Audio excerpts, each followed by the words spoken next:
Let's take a look at antiderivatives and indefinite integrals. Now, these first problems just kind of demonstrating the relationship between the integral and the derivative.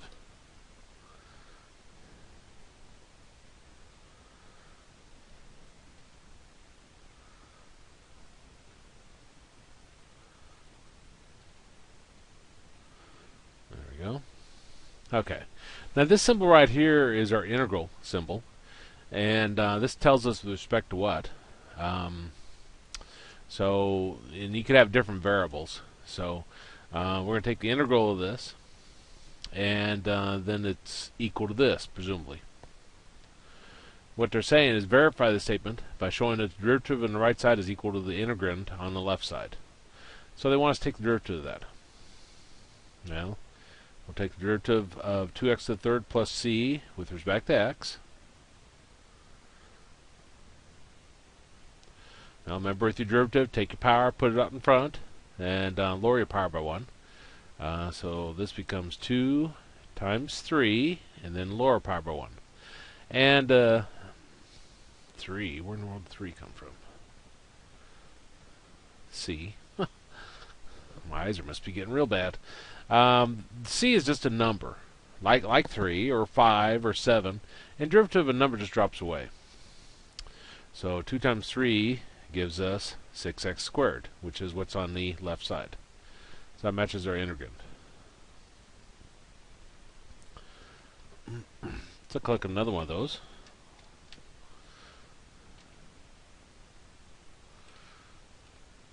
Let's see, 3 minus 1 over the fifth root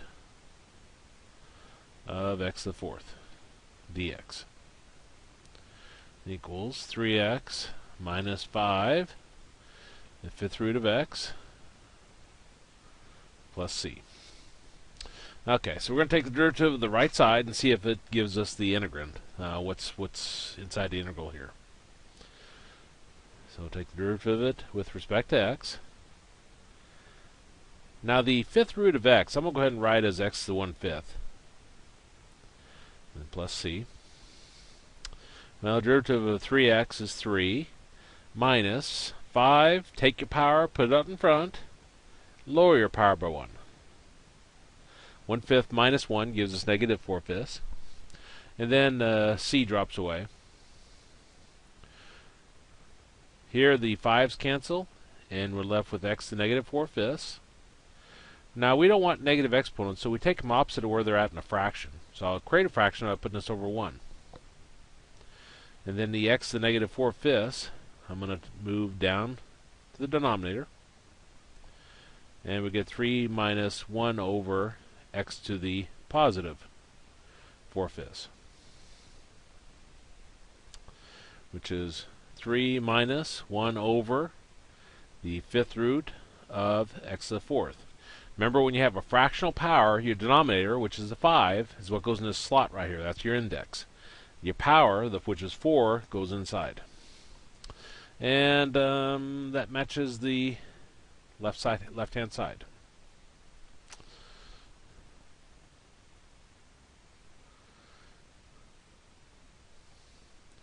Now we got some formulas, rules, properties, whatever you want to call them. If we have the integral of a constant, and I'll put k here, like 3 or something like that.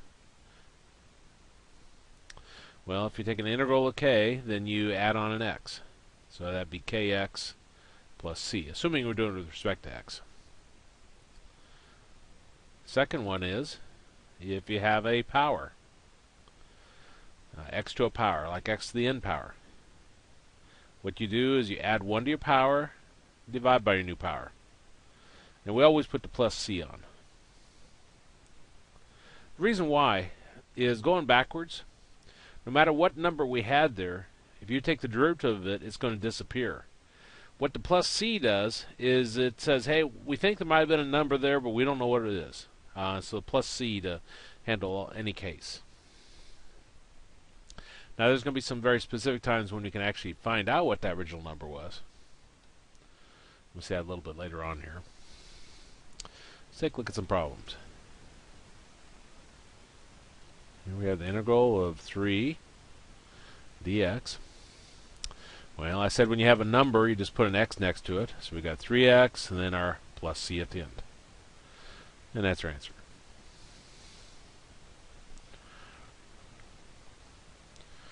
Let's see, 7x squared dx. Now, if you got a 7 out in front, you could actually take 7 and put it completely out in front if you want.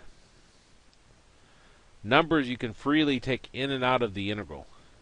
Now, you can't do the same thing with x's. I can't take the x squared out in front, but numbers you can. Well, remember our rule. If you got x to a power, you add 1 to your power, divide by your new power. Then we put on our plus c. Well, that's 3, so we got 7/3 x, and then 2 plus 1 is 3. So our answer is 7/3 x to the third plus c.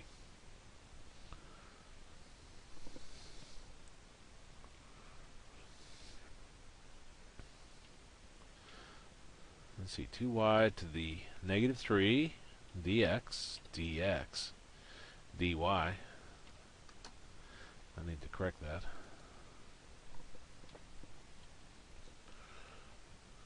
There we go.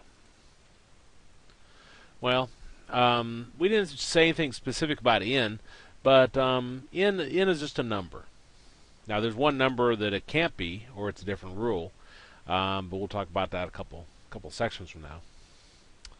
So we're going to add 1 to our power and divide by our new power, and plus c. Well, negative 3 plus 1 is negative 2, so we've got 2y negative 2 over negative 2 plus c. Now, we don't want negative exponents, so I'm going to take the y to the negative 2 down to the denominator. This negative that's on the bottom, I'll put it up on top. You can put it anywhere. Now, these 2's cancel, and we'll have y squared down there. So our answer is negative 1 over y squared plus c.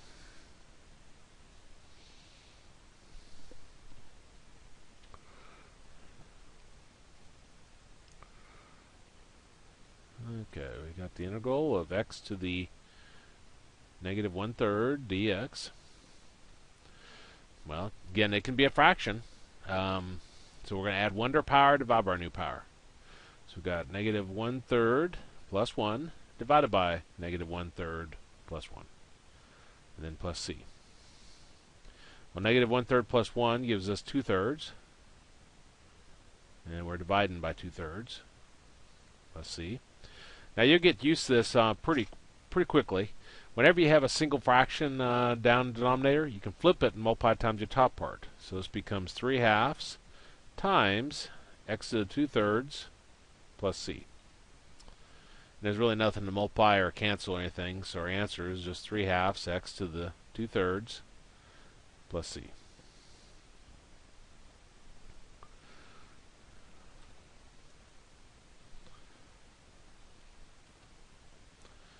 Here we have the integral of 1 over x to the 5th dx. This is a little bit different than derivatives. Derivatives, it doesn't matter what it looks like. You could just dive right in and start taking derivative.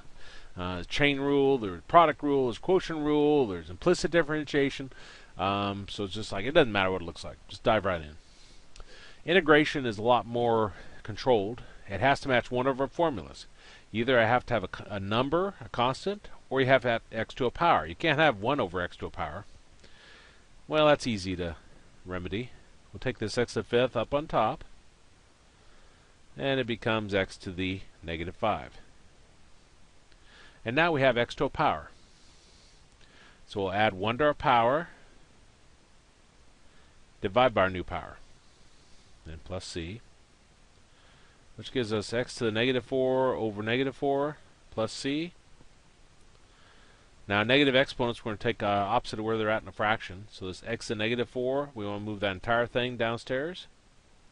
This negative that's on the bottom, I'll put it up on top. It really doesn't matter. Put negative on top, on the bottom, out in front. I like it on top, but no specific reason. And I'm taking the x to the negative 4 downstairs. It becomes x to the positive 4. So plus c. And that's our answer. got room. Yeah, I got room. Here we have the integral of x squared times 3x minus 2 dx. There is no product rule, so I have to figure out some way to rewrite this so that they're all x to a power, or a number. Well, this one's easy. We can use x squared and multiply it through using distributive property. X squared times 3x gives us 3x to the third. X squared times negative 2 gives us negative 2x squared. And now they're both x to a power. Well, we'll add 1 to our power. So we got 3 plus 1, and we'll divide by our new power. Minus, add 1 to our power, 2 plus 1, divide by our new power, and then our plus c. Well, 3 plus 1 is 4, so this gives us 3/4 x to the fourth power. 2 plus 1 is 3, so we got minus 2/3 x, and then 2 plus 1 is 3, so x to the third plus c. And that's our answer. Let me save this. What is this called? Antiderivatives and indefinite integrals.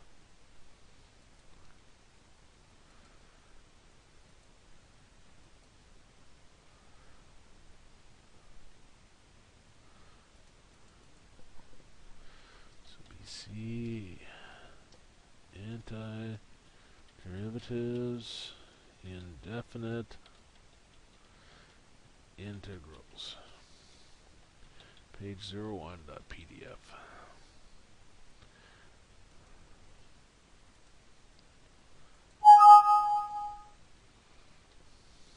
Let's look at our next problem.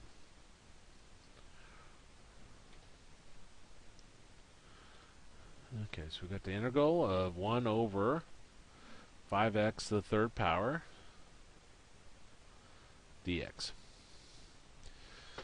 Now, if everything inside of your parentheses is multiplication division and you're raising it to a power, you can take everything to the power.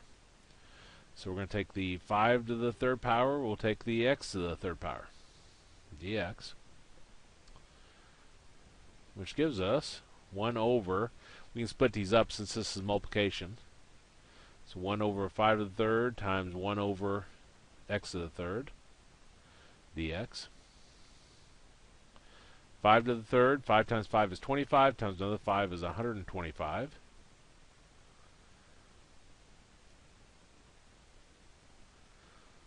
Now if you have a number, you want to put it out in front of the integral. So that's 1 over 125.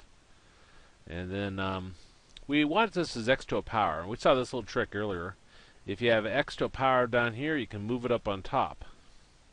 Anytime you move anything opposite of where it's at in a fraction, the sign of the exponent changes. So this becomes x to the negative 3 dx.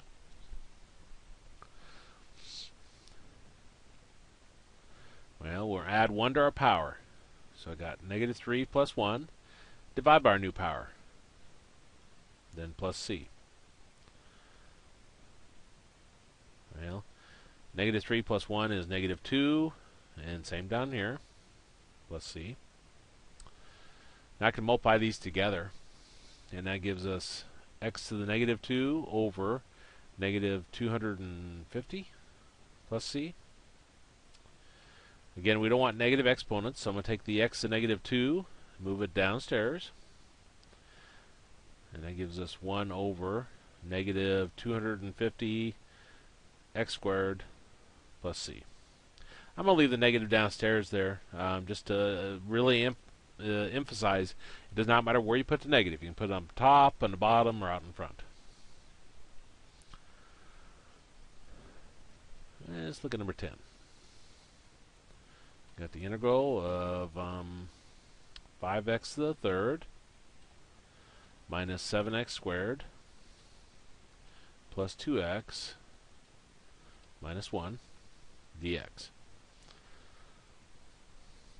Well, it doesn't matter if you have one term or you have 4 terms or 5 terms or 10 terms.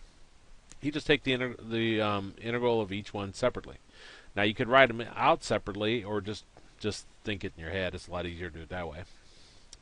Well, this first one, I'm taking the derivative of it, or the integral of it.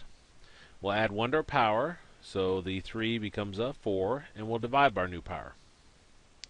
Minus, this is squared, we'll add 1 to our power, becomes 3, we'll divide by our new power. Plus 2x, this is like the first power, so add 1 to my power, becomes 2, and divide by our new power. The negative 1 becomes a negative x, and then you put a plus c on at the end. So our answer is 5/4 x to the 4th minus 7/3 x to the 3rd. Here the 2's cancel, and we got x squared minus x plus c.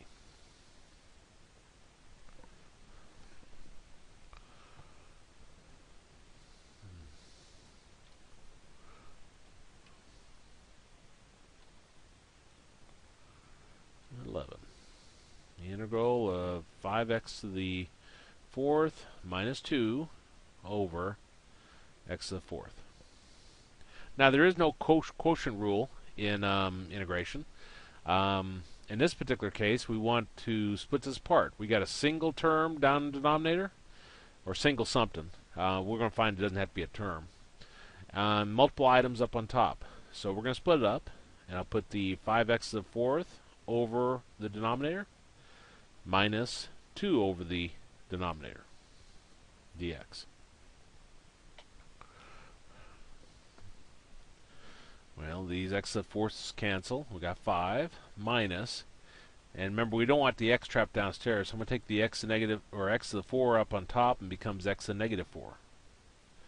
So minus 2x to the negative 4 dx. Okay. If you just got a number, again, you put an x on it. So that becomes 5x minus 2, add 1 to your power, divide by your new power, plus c. So that gives us 5x minus 2 times x to the negative 3 over negative 3 plus c.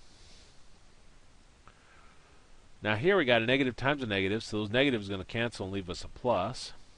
And I got 2x to the negative 3 over 3 plus c. Again, we don't want any negative exponents, so the x to negative 3 I'll move down to the denominator. So we got 5x plus 2 over 3x to the 3rd plus c. And that's our answer.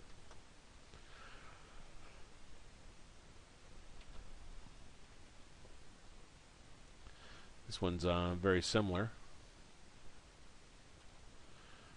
We got the integral of 3x minus 5 over the square root of x dx.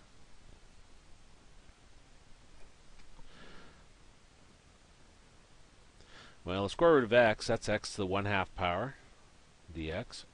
Now we got it's not a term, but we got a single item downstairs and multiple items up on top. So we're going to split them up into separate fractions.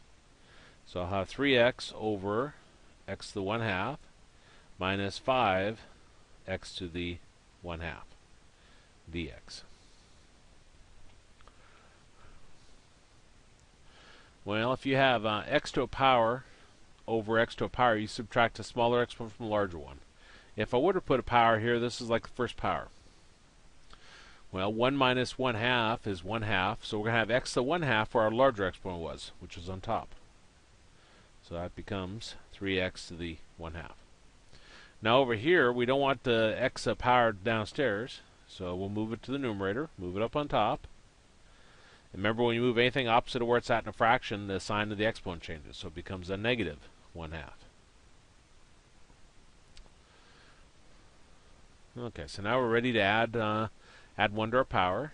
So I got 3x, add 1 to our power, divide by your new power. Minus 5, add 1 to your power, divide by your new power.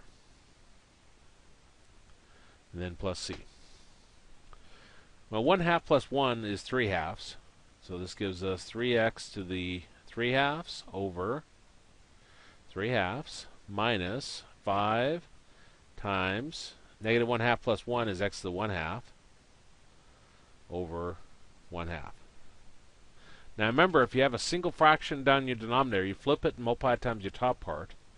So this becomes 2/3 times 3x to the 3/2 minus 5 times 2 over 1 times x to the positive 1/2 plus c. Now these 3's cancel, and we got 2x to the 3/2 minus 5 times 2 is 10, x to the positive 1/2 plus c. And that's our answer. And we'll grab a drink here.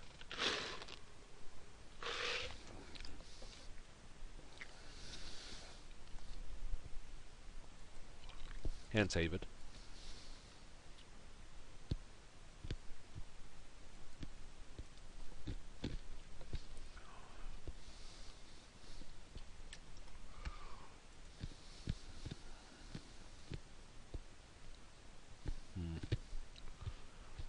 Guess that's saved. Yeah, it did.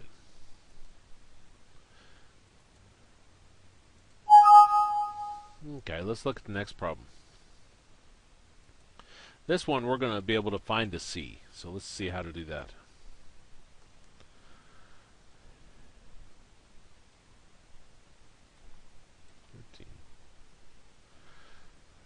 F prime of x is equal to 8x to the third plus 3. And f of 1 is equal to 8. Okay. Well, to get our function, we take the integral of our first derivative.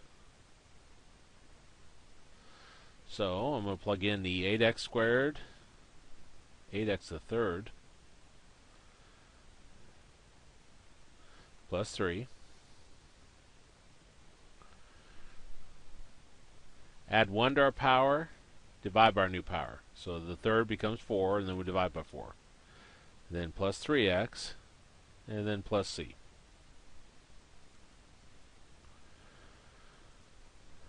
Well, 8 divided by 4 is 2, so we've got 2x to the fourth plus 3x plus c. Now let's look at what they're giving us up here. The number that's inside the parentheses, just the number, is always our x. So they're telling us x is equal to 1. The number on the other side is our y. So they're telling us y is equal to 8. Now remember, y is the same as f of x. So down here, to solve for the c, what we'll do is we'll plug in 8 for the f of x or y. The x we said was 1, so I'll plug 1 in for the x. One to the fourth is 1 times 2 is 2. 1 times 3 is 3, so 2 plus 3 is 5 plus c. Take the 5 over, we got 8 minus 5. And we get c is equal to 3. So, this equation right here, the f of x is equal to 2x to the fourth plus 3x plus c becomes f of x is equal to 2x to the fourth plus 3x plus c, which was 3. And that's our answer.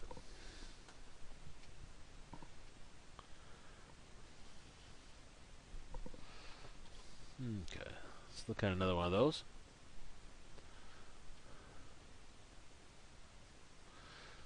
Given our second derivative is equal to x to the third minus 1. And our first derivative, plugging 1 in for x, and that gives us 3. And this is f of 3 is equal to negative 2. Now we want to go backwards. So let's talk about how to do that. To get our first derivative, we're going to take the integral of our second derivative. So taking the integral goes back 1. So we got the integral of x to the third minus 1 dx. Well, add 1 to our power, divide by our new power. So we get 1/4 x to the fourth minus x, and then we put on a plus c. Well, we have to find out what c is. Now again, the number that's inside the parentheses is your x. So here they're telling us x is equal to 1. And this is our y. So they're telling us y is equal to 3. So I come over here. This is, even though it's function notation for our first derivative, it's still just y. So put 3 in there. Over here we put 1 in for the x. Plus c. Well, 1 to the 4th is 1 times 1/4 is 1/4 minus 1 plus c. Take those both over to the left side. So we've got 3 plus 1 minus 1/4 equals c, which gives us 4 minus 1/4 equals c, which gives us 15/4 equal to c.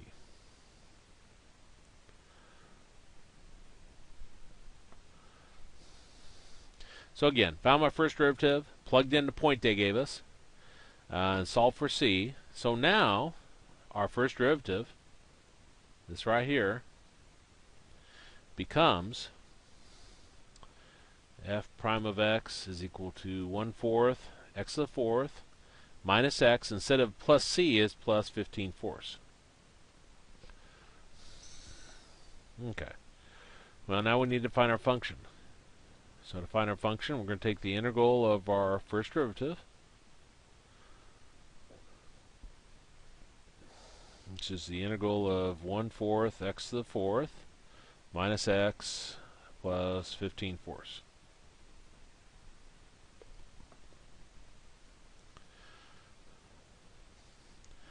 Well, add 1 to our power, divide by our new power. So that becomes x to the 5th and then 1/5. Minus, add 1 to our power, divide by our new power. So we got 1/2 x squared. And this would become 15/4 x plus c.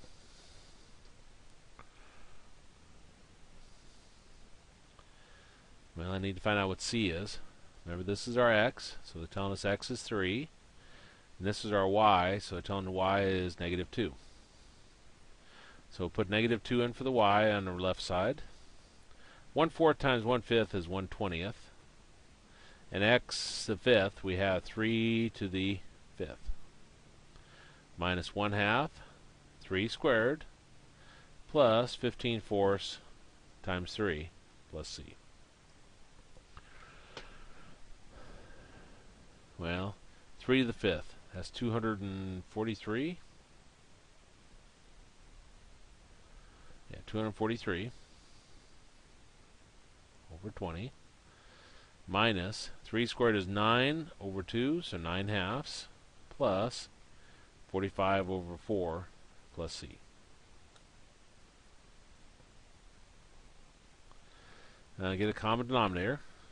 So I got 243 over 20 minus, multiply the bottom part by 10, multiply the top part by 10. So that gives us 90 over 20, plus, multiply the bottom part by 5, multiply the top part by 5. 225? Yeah, 225 plus c. 243,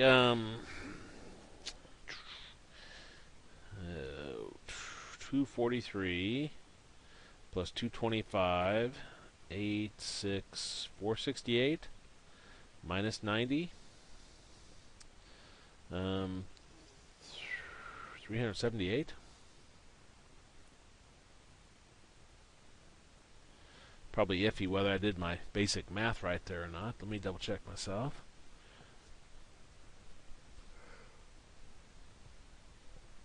Looks right. Okay, then I'll take this and take the negative, or 378 over 20 to the left side. It becomes a negative. Well, -2 times 20 is -40, plus -378, 418. Actually, I guess that reduces, doesn't it? But let's go with that. -418 over 20. 40 plus that. Yeah, it looks right. Okay, the least both divisible by 2, so that gives us negative 209 divided by 10, and that's C. So, this right here, we now know what C is.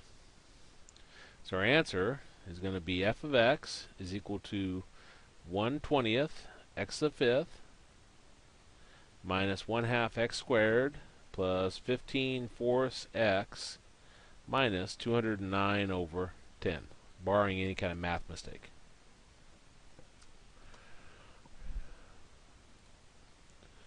Let's save that.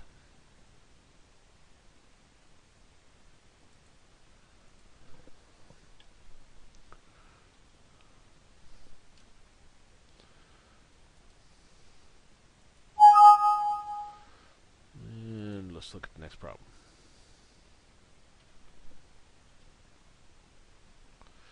Grab a drink too. These next ones give us the marginal function, and they want us to go backwards. So let's take a look at number 15. Given the derivative of c with respect to x, and it's equal to 1/5 x to the 1/3. Remember, the cube root is x to the 1/3, and I just put the 1/5 to the side. I want to go backwards to find out c. You're going to take the integral of the derivative. This is going to be the integral of 1/5 x to 1/3 dx. Now I'm going to take the 1/5 and put it out in front. Now here we're going to add 1 to our power, divide by our new power.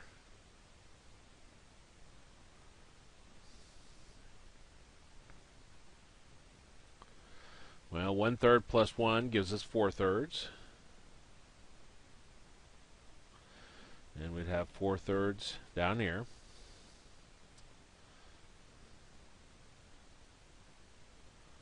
I'm going to put plus little c for the constant.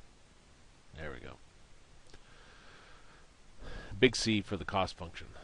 Remember, if you have a single fraction downstairs, you flip it and multiply times your top part. So this becomes 3/4 x to the 4/3 plus little c, which gives us 3/20th x to the 4/3 plus little c. Now here they give us some information. They tell us the fixed cost, that's when x is equal to 0, is 1,000. So they're telling us that to solve for this little c, go ahead and plug in 0 for the x. So I got 0 to the 4/3 power plus little c, and the cost is 1,000. Well, this one's easy. 0 to any power is 0. 0 times anything is 0, so we're going to find little c is equal to 1,000. So this right here now becomes cost function is equal to 3/20th x to the 4/3 plus 1,000. And that's our answer.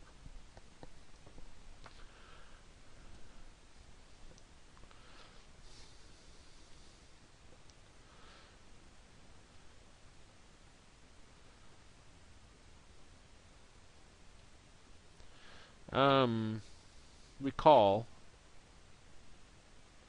our revenue function is equal to x times p. Now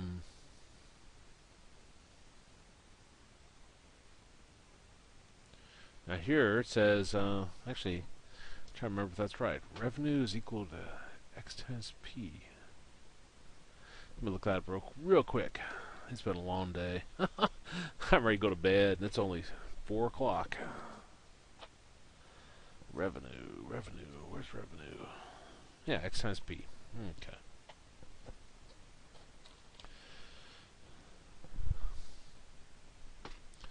Okay, so find the revenue and demand functions for the given marginal revenue. Use the fact that r is equal to 0 when x is equal to 0. Okay, so let's work this and see what we get. Also, well, I'll talk about that in a minute. Okay, so we got number 16, dr dx is equal to 400 minus 2x. We're going to go backwards. To find r, you can take the integral of the derivative.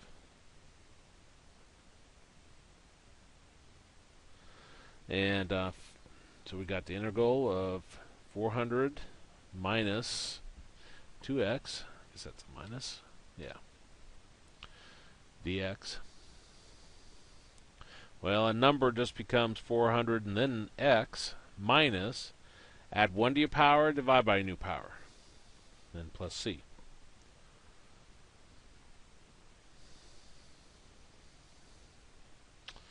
So we got revenue is equal to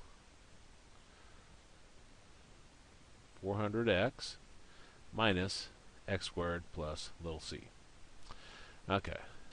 Now they say use the fact that r is equal to 0 when x is equal to 0. So they're giving us a specific point. So I'll plug 0 in for r. I'll plug 0 in for x, which implies that little c is equal to 0. So this right here becomes, now that we know what little c is, r is equal to 400x minus x squared. Okay, that's the revenue. The demand function. Well, x is just x, and r we just found, so we're going back to that formula. R is equal to xp, and r we just said was 400x minus x squared, and x is x, and then p is our demand function. Well, to solve this for p, we'll divide both sides by x. So we got 400x minus x squared over little x is equal to xp over x, which means p is equal to 400 minus x. So that's one answer there, and that's another answer there.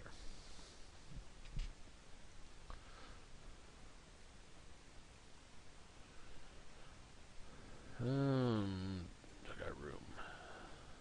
I'm not sure if I have room. Let me save that.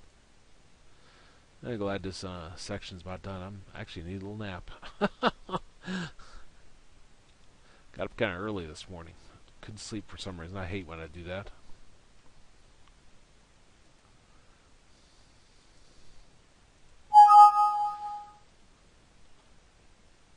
Okay. It says find a profit function for the given marginal profit initial condition.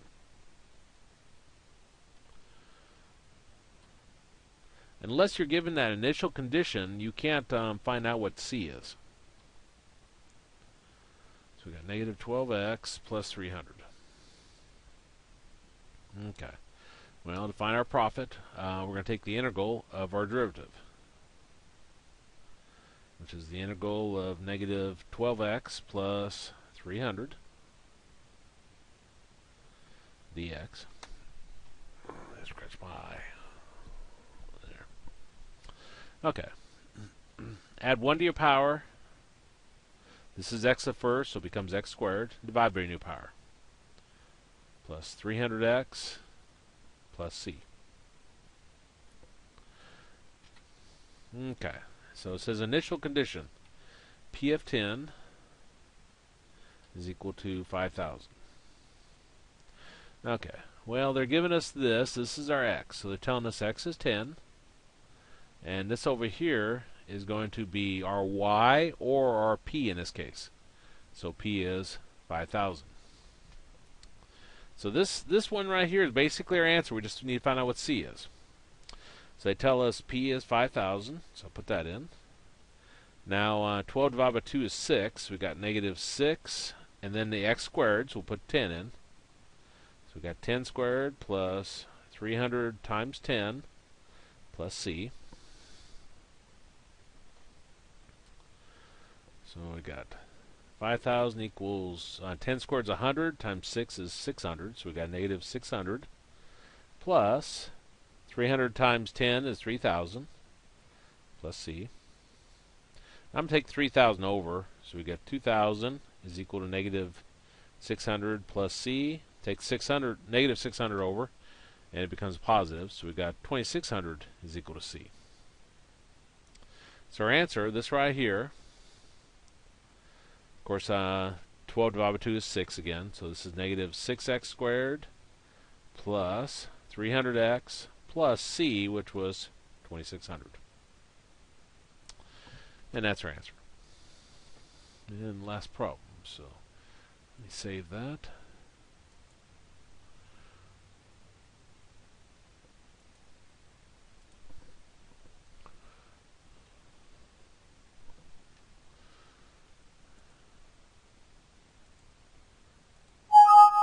And stop both recorders.